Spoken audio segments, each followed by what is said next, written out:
वृंदावन आ जाने पर भी कंस ने कृष्ण का पीछा नहीं छोड़ा, लेकिन कान्हा की मस्तियां अपने साथियों के साथ ज्यों की त्यों सभी को आनंद दे रही थी। कान्हा की मस्ती भरी कहानियों में आज हम सुनेंगे कहानी अघासुर का क्रोध।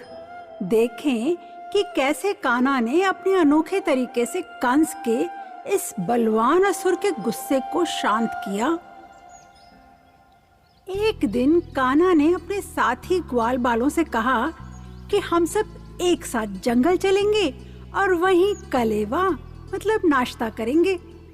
सभी खुशी खुशी तैयार हो गए। कान्हा ने बड़े सवेरे उठकर बिगुल बजाया, उसकी मधुर आवाज से ग्वाल बाल और बछड़ों को जगाया। फिर अपने अपने बछड़ों को आगे करके जुलूस के रूप में सभी जंगल की ओर बढ़ने लगे।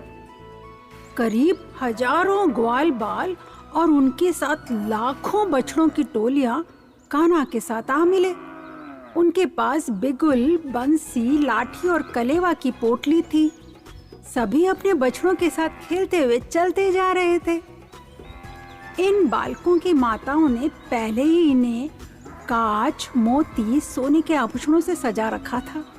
फिर भी जंगल में जाकर उन्होंने हरी पत्तियों, फूलों के गुच्छों, मोर पंखों और गेरू से अपने को सजाया। कुछ ग्वाल बाल एक दूसरे के कलेवा की पोटली चुराने का खेल खेलने लगे। जब कोई बालक जान जाता कि उसकी पोटली चुरा ली गई है तो दूसरे साथी उसे दूर फेंक देते और वहां पर खड़े बालक उसे और दूर। जब पोटली का मालिक निराश और उदास हो जाता तो सभी हंस पड़ते और वह पोटली उसे लौटा दी जाती। कान्हा जंगल की शोभा देखने के लिए दूर तक निकल गए तो सारे बालकों में होड़ लग गई कि देखें पहले कौन कान्हा को छू सकता है। बछड़ों को चरने के लिए छोड़ ग्वाल बाल अलग अलग कामों में व्यस्त थे।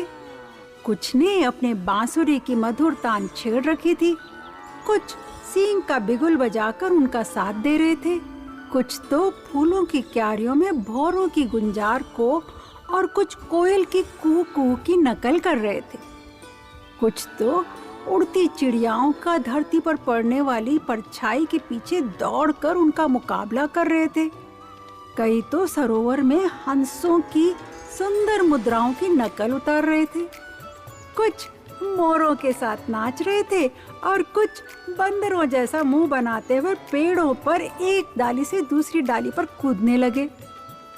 कई बालक झरने के पास मेंढकों के साथ उछलते हुए नदी में अपनी परछाई देख रहे थे और पानी में अपने चेहरों से अलग अलग मुद्राएं बनाते हंसी मजाक कर रहे थे। सभी ग्वालों को कान्हा और बलराम के साथ इस तरह की बाल लीलाओं में आनंद लेते हुए देख अघ नाम के असुर को मतलब अघासुर को बड़ा क्रोध आ रहा था। वह जल्द से जल्द कृष्ण को मारना जो चाहता था। कंस के असुरों में अघासुर बड़ा भयानक था, देवता भी उससे डरते थे।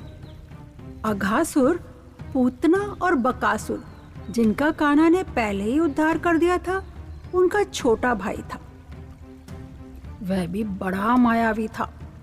जब उसने देखा कि कृष्ण इन सब ग्वाल बालकों के मुखिया है, तब उसने निश्चय किया कि वह अपने भाई और बहन के मौत के बदले कृष्ण को सभी ग्वाल बालों और बछड़ों के साथ ही मार डालेगा।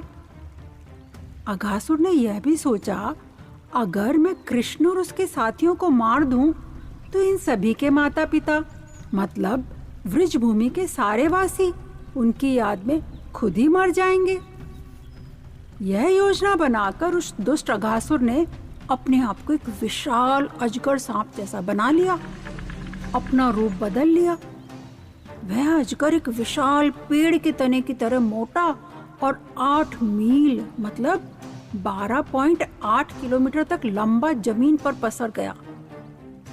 भयानक अजगर ने अपना मुंह पर्वत की बड़ी गुफा के जैसे फैलाकर खोल दिया और रास्ते में कृष्ण और उसके साथी ग्वाल बालों को निगल जाने की आशा से लेट गया। इस विशाल अजगर रूपी मूर्ति को देखकर ग्वाल बालकों ने अचंभे में सोचा, हो न हो यह वृंदावन की कोई नई खेलने की जगह है और यह उनके लिए खास बनाई हुई है। लेकिन कुछ ने प्रश्न किया, क्या यह मूर्ति है या सच में जीवित अजगर है, जैसे इसने हम सबको निगलने के लिए अपना मुंह फैला रखा हो। इस संदेह को पहले दूर करना चाहिए। देखो तो इसका ऊपरी होठ सूरज की धूप से लाल हुए बादल की तरह है और निचला होठ बादल की लाल लाल परछाई जैसा लग रहा है। देखो देखो, दोनों होठों के बीच में दाएं और बाएं खड्डे जैसी पर्वत वाली गुफाएं दिख रही है। ये हो न हो इसके मुंह का हिस्सा है, और पर्वत की ऊंची चोटियां जैसा जो दिख रहा है ना, वह इसके दांत हैं। इसकी सांस गर्म हवा जैसी लग रही है, और जब वो सांस ले रहा है तब ऐसे लग रहा है जैसे आंधी चल रही हो। आंखें तो आग की लपटों जैसी जल रही है। यह आग जैसी गर्म हवा उसके मुंह से निकली हुई सांस जैसी है, क्योंकि उसमें से बदबू भी आ रही है। शायद उसने बहुत सारे जानवर खा रखे हैं। तब कुछ बालकों ने पूछा, क्या सच में यह प्राणी हमको निगलने आया है? और यदि यह हमें निगलेगा तो जरूर तुरंत ही बकासुर की भांति कान्हा द्वारा मार डाला जाएगा। इस तरह उन्होंने बड़े विश्वास से कान्हा के सुंदर मुख को याद किया और ताली बजा बजा कर जोर जोर से हंसते हुए अजगर के मुंह में प्रविष्ट हो गए, घुस गए। और बाकी बचे ग्वाल बालों को और बछड़ों को अघासुर ने जोर जोर से सांसें लेकर अपनी सांस के साथ खींचते हुए अपने मुंह में निगल लिया।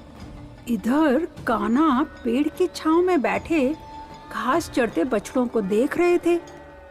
अचानक कान्हा यह देखकर चकित हो उठे कि उनके ग्वाल दोस्त धीरे धीरे आंखों से ओझल होने लगे, गायब होने लगे। बछड़े भी रह रहकर हुंकार भरते हुए दूर जा रहे थे। कान्हा को आश्चर्य हुआ। वो खड़े होकर आगे बढ़े, ग्वाल बालों को पुकारने लगे, उन्हें खोजने लगे, किंतु ना तो उन्हें उत्तर मिला, न ही कोई ग्वाल बाल दिखाई पड़ा। कान्हा सोचने लगे, आखिर सब गए तो गए कहाँ, कोई उत्तर क्यों नहीं दे रहा।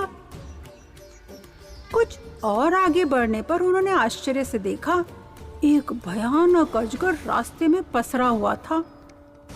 कान्हा को देखते ही अजगर जोर जोर से सांसें लेने लगा। कान्हा योग शक्ति से समझ गए कि रास्ते में अजगर के रूप में अघासुर पसरा हुआ है, और उसी ने अपनी सांसों के द्वारा ग्वाल बालकों को भी अपने मुंह के अंदर खींच लिया है। वे सावधान हो गए। उधर अजगर बना अघासुर कृष्ण को अपनी ओर खींचने के लिए जोर जोर से सांसें लेता जा रहा था। कृष्ण अपने आप ही अजगर के मुंह के पास जा पहुंचे और फिर उसके बहुत बड़े से मुंह के अंदर घुस गए। अघासुर ने झट अपना मुंह बंद कर लिया। कान्हा सोच रहे थे, इस असुर का वध और अपने साथियों का बचाव, उनको बचाना, दोनों एक साथ किस तरह किया जाए, क्योंकि सारे बछड़े और ग्वाल बाल इस अजगर के मुंह में थे और ज्यादा देर मुंह में रहेंगे तो सब मर जाएंगे। बादलों के ऊपर से जब देवताओं ने कृष्ण को भी ग्वाल बालकों की तरह ही अघासुर के बड़े से मुख में जाते देखा तो वे भी घबराकर प्रार्थना करने लगे। अघासुर के मुख में घुसकर अब कान्हा अपने खुद के शरीर को विशाल रूप देने लगे, मतलब उसे और बड़ा बनाने लगे। तो अघासुर उसको भी अपने शरीर को बड़ा करना पड़ा ताकि वह कृष्ण के शरीर को अपने शरीर में रख सके। लेकिन वह तो पहले से ही बहुत बड़ा था। अब और ज्यादा बड़ा हो जाने के कारण अघासुर सांस ही नहीं ले पा रहा था। उसका दम घुटने लगा, उसकी बड़ी बड़ी आंखें तेजी से घूमने लगी और उसके प्राण, उसकी लाइफ उसके सिर में एक छेद कर उसमें से बाहर निकल गई। उसके प्राण निकलते ही, उसके मरते ही कान्हा ने दोनों हाथों से अजगर का मुंह अंदर से पकड़ा और खींचकर उसे खोल दिया। अजगर के मुंह के भीतर से सभी ग्वाल बालों और बछड़ों को कान्हा ने सकुशल बाहर निकाला। जिनको थोड़ी मूर्छा आई थी या बेहोश हुए, उनको कान्हा ने अपनी योग शक्ति के तेज से ठीक कर दिया।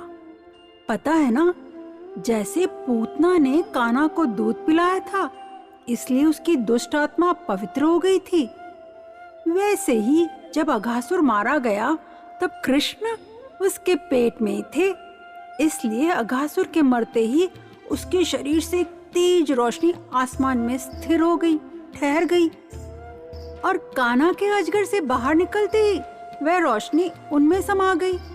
सभी देवताओं ने हैरानी से अघासुर के शरीर से निकली रोशनी को कृष्ण में मिलते देखा।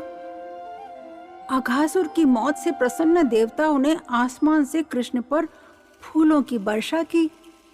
देवताओं ने वेद मंत्रों का पाठ किया। उधर भगवान ब्रह्मा ने अपने लोक के निकट ही ऐसे अद्भुत उत्सव की बात सुनी जिसमें गीत संगीत जय जयकार हो रहा था, तो वे तुरंत उसे देखने चले आए।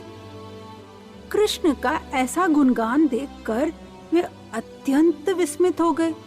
उन्हें आश्चर्य हुआ कि एक छोटा सा 5 साल की कम उम्र का बालक कृष्ण इतना अद्भुत काम कैसे कर सकता है।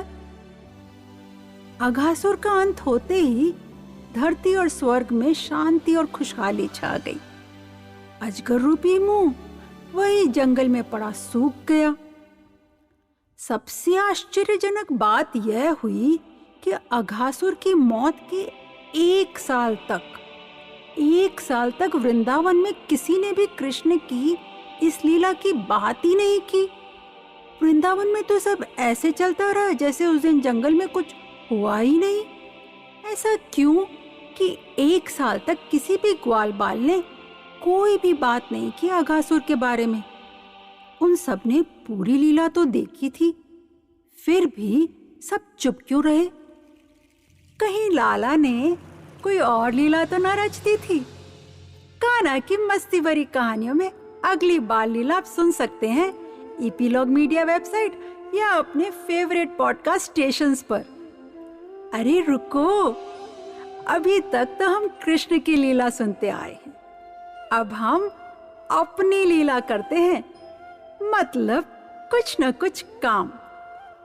अघासुर जैसा अजगर सांप कैसा दिखता होगा, या कान्हा ने सबको उनके पेट से कैसे निकाला होगा, उसकी एक पेंटिंग बनाते हैं। उसको बनाकर आप हमारे साथ शेयर करें, और अगर शेयर करेंगे तो आपको हमारी ओर से गिफ्ट जरूर मिलेगा। तो जल्दी से पेंटिंग बनाएं और हमें भेज दें।